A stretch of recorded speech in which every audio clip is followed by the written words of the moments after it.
Sa video na ito ay makikita natin na masayang nagja-jamming ang dalawang magkaibigan na babae. Ngunit ng mga oras na ito, habang sila ay abala sa kanilang pagkuha ng video, ay wala silang kamalay-malay na may nahagip na pala ang kanilang kamera na isang misteryosong mukha. Pagmasdan nating mabuti ang video.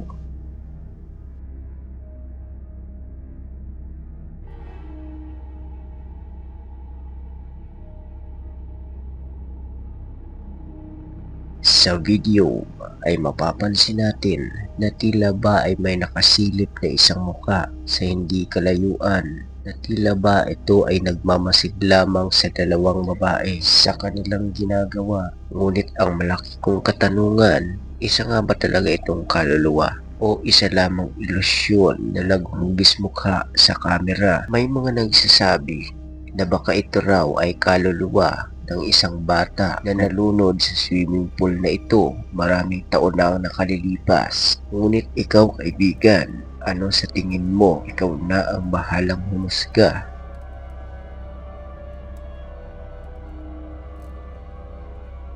Ang susunod na video naman ay tungkol sa isang misteryosong liwanag. Sa video na ito ay mapapansin natin ang isang babae ay nagsasalita dahil siya ay nakikipag-video call. Ngunit ng mga oras na ito ay habang siya ay abala sa kanyang pagsasalita at pakikipag-usap sa kanyang ka-video call, ay bigla na lamang siyang natulala at natigilan sa kanyang pagsasalita dahil sa meron siyang napansin na kakaibang liwanag mula sa kanyang kamera, at ito ay nagmumula sa kanyang likuran. Kaya habang siya ay nagsasalita ay bigla na lamang siyang napalingon sa kanyang likuran. Ay laking pagtataka niya na bigla na lamang itong nawala. Sa video ay mapapansin natin na ang liwanag ay kahalintulad ng mga orbs na nakikita natin sa mga vlog ng mga ghost hunters. Ngunit ang tanong, ano kaya ang misteryosong liwanag na ito? Ikaw na ang bahalang humusga.